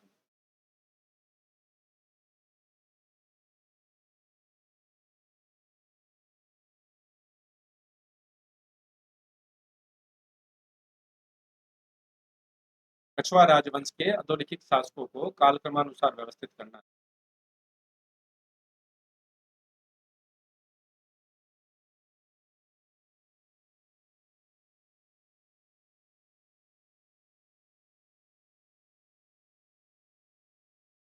तो इसकी अगर हम यहाँ पर बात करें तो यहाँ पर हमारा सही आंसर हो जाएगा एक, जो है एक दो तीन चार, सीधे के सीधे जो है यही नाम है, एक दो तीन चार। ये आप जरूर ध्यान रखें। पुरातात्विक स्थल बागोर जो है अवस्थित है लुणी नदी पर, बनास नदी पर, कोठारी नदी पर और चंबल नदी पर। बागोर जो है इनमें से किस जगह पर स्थित है, ये आप लोगों से पूछा जा रहा है।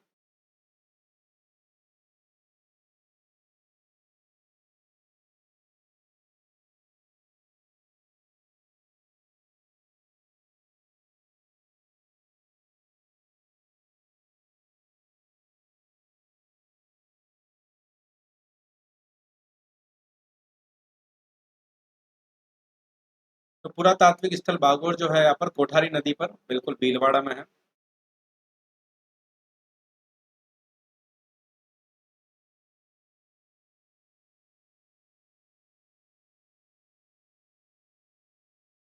भीलवाड़ा में कोठारी नदी पर, सी जो है हमारा यहाँ पर सही आंसर हो। सुभाष चंद्र बोस के बारे में अधोलिखित कथनों पर विचार कीजिए।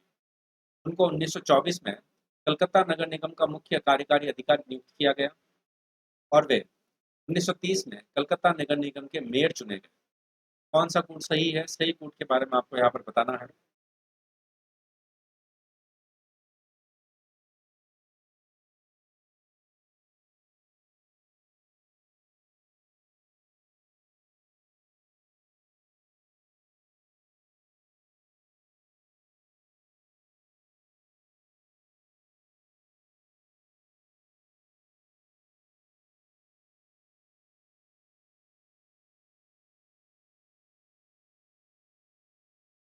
सुभाष चंद्र बोस के बारे में अधोलिखित कथनों पर विचार करना है, तो दोनों स्टेटमेंट यहाँ पर सही है।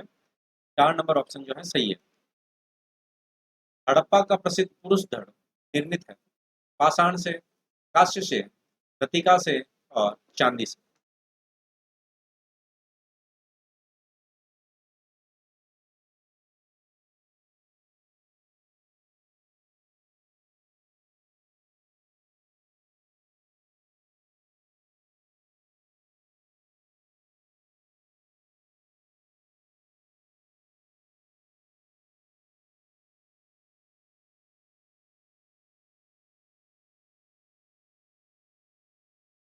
हड़प्पा का प्रसिद्ध धड़ जो है इनमें से किससे निर्मित है?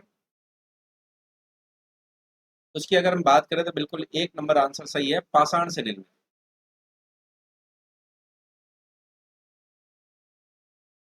कजरी गीत है महाराष्ट्र के भक्ति गीत, गुजरात के जनजातीय गीत, उत्तर प्रदेश के वर्षा गीत और पंजाब के प्रेम गीत। तो कजरी गीत जो है इनमें से क्या है, ये आप लोगों से पूछा गया।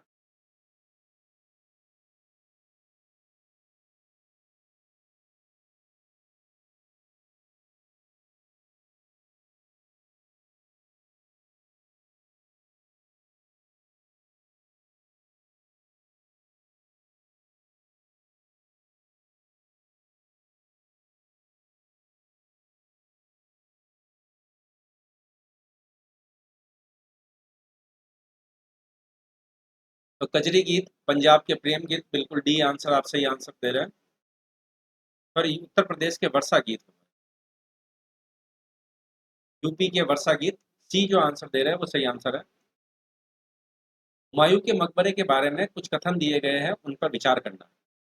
ये चार बाग शैली के मध्य अवस्थित है और लाल बलुआ पत्थर मकबरे के निर्माण की मुख्य विषय वस्तु। तो कौन सा यहाँ पर सही आंसर होगा, ये आप लोगों को बताना है।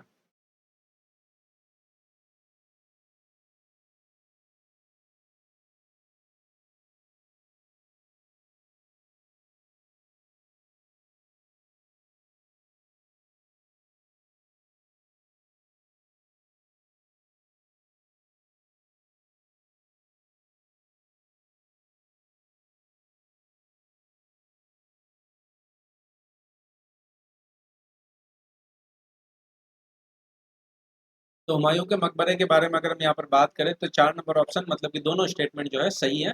चार बाग शैली और मुख्य विषय वस्तु जो है लाल बलुआ पत्थर है। कुटियट्टम, कुटियट्टम के बारे में कुछ स्टेटमेंट दिए गए हैं, उनके बारे में आपको बताना है। केरल की नाट्य कला है। दूसरा, ये यूनेस्को की अमूर्त सांस्कृतिक धरोहर सूची में सम्मिलित है। कौन सा स्टेटमेंट सही है, ये आप लोगों को बताना है कुटियट्टम के बारे में।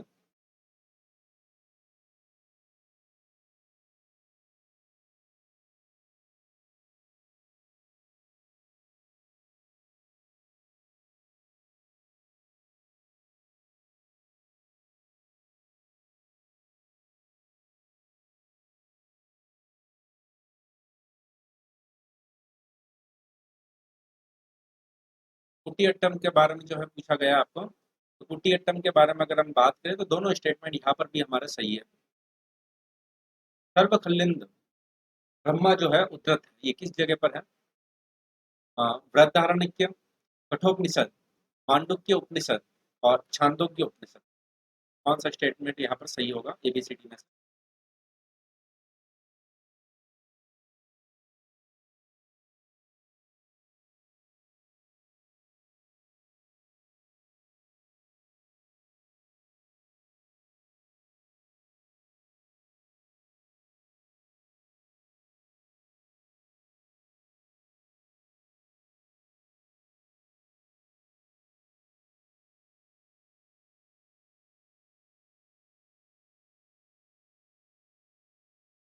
तो सर्वखल्लिंद ब्रह्मा जो है यहाँ पर छांदोग्य उपनिषद में उत्कीर्ण है, जो है उद्धृत है।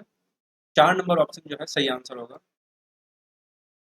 11 जनवरी 2021 को जैव विविधता के लिए वन प्लेनेट समिट आयोजित किया गया। कहाँ पर वन प्लेनेट समिट जो है यहाँ पर आयोजित किया जाता है? न्यूयॉर्क में, पेरिस में, नई दिल्ली में और टोक्यो में।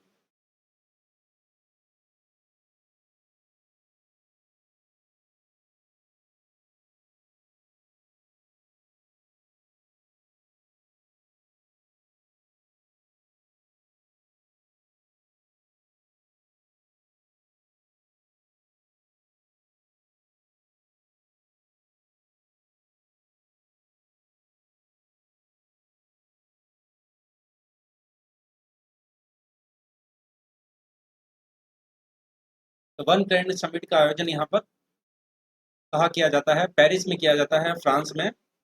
डी हमारा यहाँ पर सही आंसर हो जाएगा। भारतीय मूल के व्यक्ति इन्हें राष्ट्रपति जो बाइडेन की नई टीम में यूएसए के सर्जन जनरल के रूप में नामांकित किया गया? विवेक मूर्ति, तरुण छाबड़ा, विदुर शर्मा और विनय रेड्डी। बस इसके बाद में 14 प्रश्न हमारे और हैं। तो भारतीय मूल के व्यक्ति जिन्हें राष्ट्रपति जो बाइडेन की नई टीम में यूएसए के सर्जन जनरल के रूप में नामांकित किया गया है?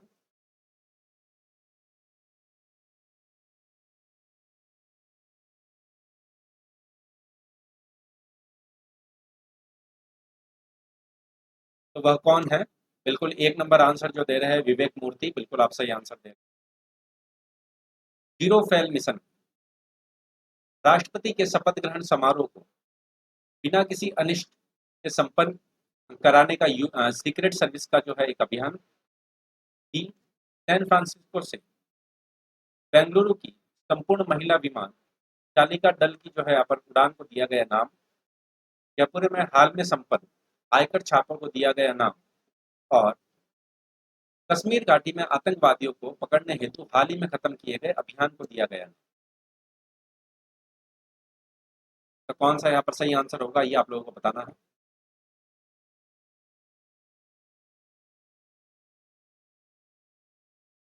जीरो फेल मिशन को जो है क्या है ये पूछा गया है।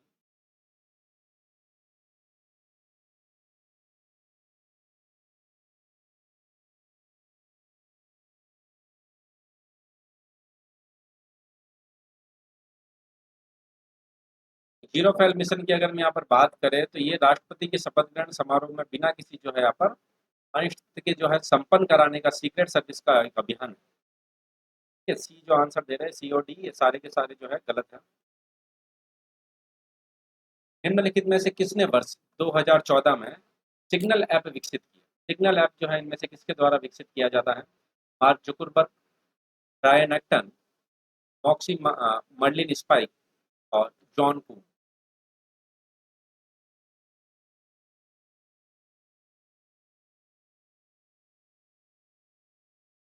लेक्चर अगर आप लोगों को पसंद आए इसको लाइक जरूर कीजिए, आप शेयर जरूर कीजिए और चैनल को सब्सक्राइब नहीं किया तो चैनल को सब्सक्राइब भी कर लीजिए। फ्री स्पेशल क्लासेस को देखने के लिए आप 10 BB रेफरल कोड का उपयोग कर सकते हैं।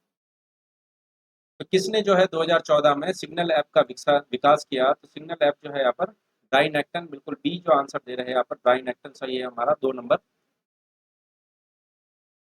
वर्ष 2021 को अनुदान सहायता के लिए यहाँ पर 6 देशों को कोविड-19 टीकाकरणों की आपूर्ति जो है यहाँ पर शुरू की गई। तो इनमें से वे कौन सा देश है जो इस सूची में नहीं है? नेपाल, म्यांमार, बांग्लादेश और अफगानिस्तान।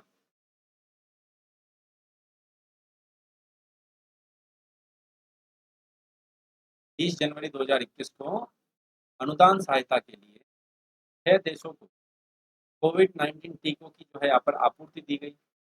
इनमें से कौन सा देश इसी के अंतर्गत नहीं है ये आप लोगों को बताना है।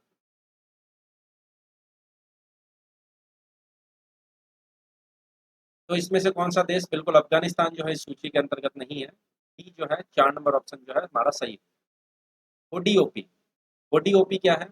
One development one project, one development one product, one district one product और one district one project. ODOP जो है यहाँ पर किससे संबंधित है ये आप लोगों को बताना है। फुल फॉर्म क्या है ओडीओपी?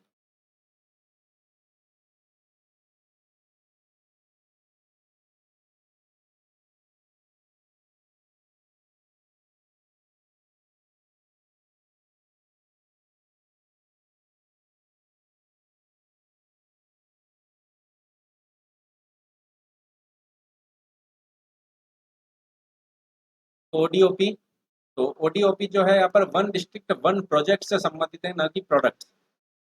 तो 4 नंबर ऑप्शन डी जो है हमारा यहाँ पर सही होगा। राष्ट्रीय शिक्षा नीति 2020 के अनुसार वर्तमान 10+2 प्रणाली जो है प्रतिस्थापित होगी। जो वर्तमान में 10+2 प्रणाली हमारी चल रही है वो किससे प्रतिस्थापित होगी? 2 3 5 5 प्रणाली से, 5+4+, 4+3 प्रणाली से, 5+3+3+4 प्रणाली से, और 4+3+3+5 प्रणाली से।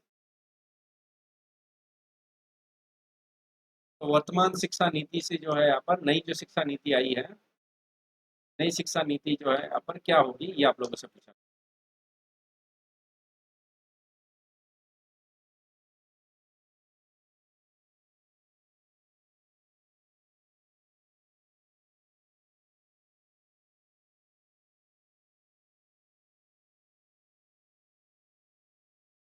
नई शिक्षा नीति की अगर मैं यहाँ पर बात करें तो 10+2 प्रणाली के द्वारा प्रतिस्थापित होगी। तो ये सी हमारा यहाँ पर सही आंसर होगा। 5वीं तक, फिर 8वीं तक, फिर 11वीं तक, और फिर 4। 5 3 3 4 जो है हमारा यहाँ पर सही आंसर होगा। उस व्यक्ति को पहचानिए जिसे 2021 में पद्म विभूषण प्रदान किया। तरुण गोगोई, रामविलास पासवान, केशुभाई पटेल और सुदर्शन साहू। तो इनमें से वे कौन सा व्यक्ति है जिसे पद्म विभूषण प्रदान किया गया 2021 में?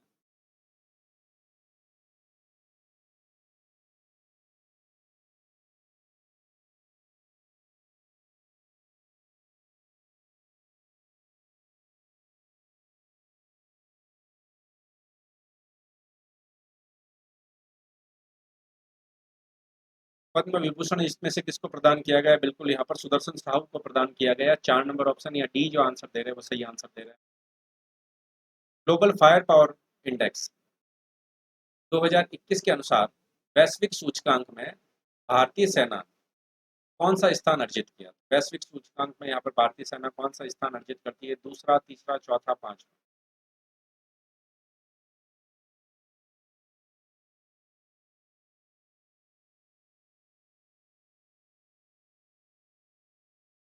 ग्लोबल फायर पावर सूचकांक, ग्लोबल फायर पावर इंडेक्स 2021 के अनुसार वैश्विक सूचकांक में भारतीय सेना ने कौन सा स्थान अर्जित किया?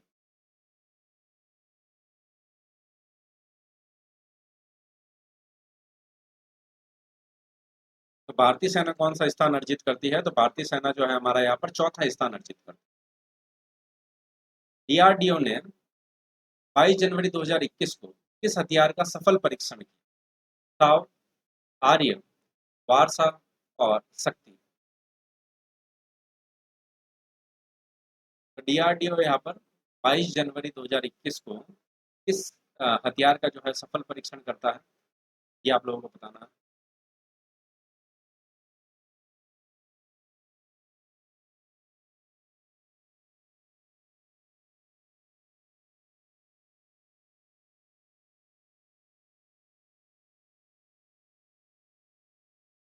तो यहाँ पर साव का सफल परीक्षण करता है। बिल्कुल ए जो आंसर दे रहे हैं साव, वो हमारा सही आंसर है।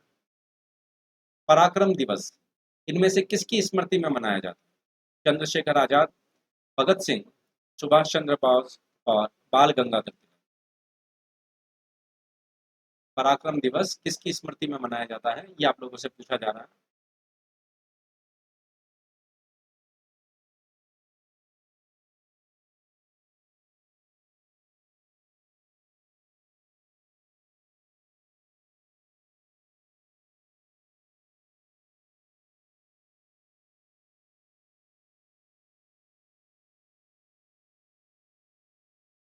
पराक्रम दिवस जो है यहाँ पर किसकी स्मृति में मनाया जाता है? तो बिल्कुल 3 नंबर ऑप्शन सुभाष चंद्र बोस जी की स्मृति में मनाया जाता है। सी हमारा यहाँ पर सही आंसर है। आजीविका पर एक मिशन की स्थापना करने वाला भारत का पहला राज्य कौन सा है? मध्य प्रदेश, उड़ीसा, राजस्थान और बिहार। आजीविका पर एक मिशन की स्थापना करने वाला भारत का पहला राज्य मध्य प्रदेश, उड़ीसा, राजस्थान और बिहार।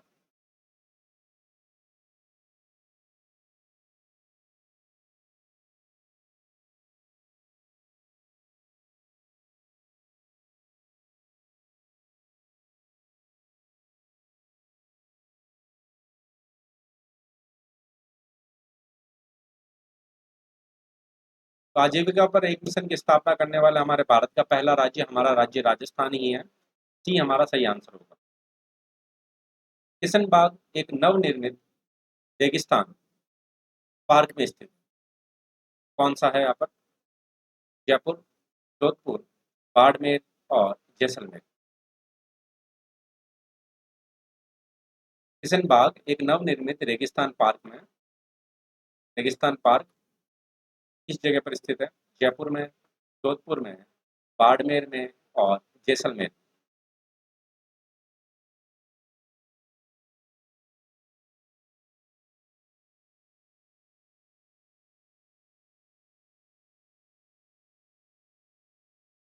इसकी अगर हम यहाँ पर बात करें तो वह स्थित है जयपुर में। ये हमारा सही आंसर होगा।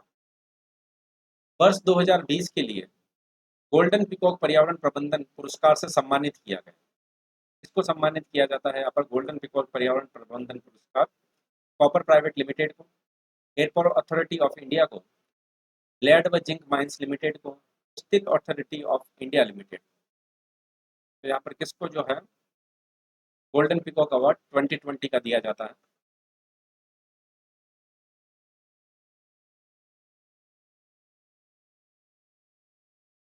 दो प्रश्न हमारे और हैं।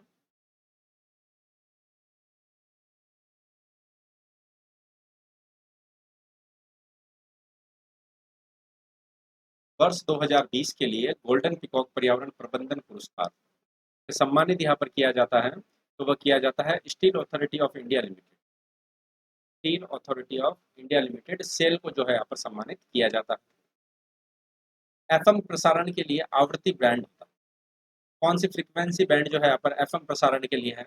540 से 1600 किलोहर्ट्ज, 74 से 216 मेगाहर्ट्ज, 5.9925 से 6.425 गीगाहर्ट्ज और 88 से 108 मेगाहर्ट्ज। एफएम प्रसारण के लिए आवृत्ति जो है, आवृत्ति का बैंड जो है कौन सा होता है, ये आप लोगों को बताना है।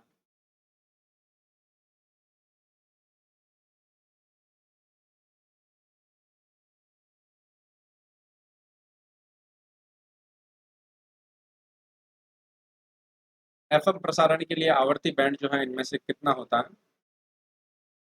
एफएम की आप लोगों को पता होगा 88 से 108। 4 नंबर ऑप्शन जो है हमारा यहाँ पर सही हो जाएगा। और आज का अंतिम प्रश्न, अप्रैल से सितंबर 2020 तक राजस्थान की अर्थव्यवस्था के अर्धवार्षिक समीक्षा के संबंध में कौन सा स्टेटमेंट जो है असत्य है? राजकोषीय घाटा 33,109 करोड़ रुपए था। कर राजस्व 11.87% गिर गया। गैर कर राजस्व 45% गिर गया। और राज्य जीएसटी जो है 25.48% नीचे चला गया।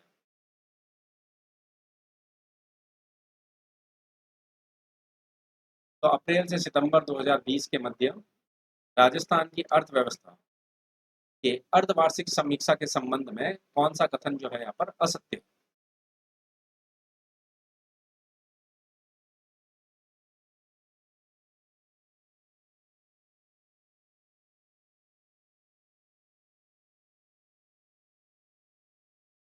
तो असत्य कथन के बारे में अगर मैं बात करूं तो गैर कर राजस्व जो है 45% नहीं गिरता। सी हमारा यहाँ पर असत्य हो जाएगा। तो उम्मीद करता हूँ आप लोगों को लेक्चर पसंद आया होगा। लेक्चर पसंद आए तो इसको लाइक जरूर कीजिए, शेयर जरूर कीजिए। चैनल को सब्सक्राइब नहीं किया तो चैनल को सब्सक्राइब जरूर कर लीजिए। और जब भी अनअकैडमी में सब्सक्रिप्शन ले या फ्री स्पेशल क्लासेज आपको देखनी हो, 10VV रेफरल कोड का आप उपयोग कर सकते हैं। इसका आपको 10% डिस्काउंट और फ्री स्पेशल क्लासेज भी अनलॉक हो जाएगी। बाकी रेगुलर हमारी क्लास आपकी बात करें तो 9 बजे आपको मिलती है राजस्थान 360 चैनल पर। तो thank you so much, thanks a lot, bye, take care.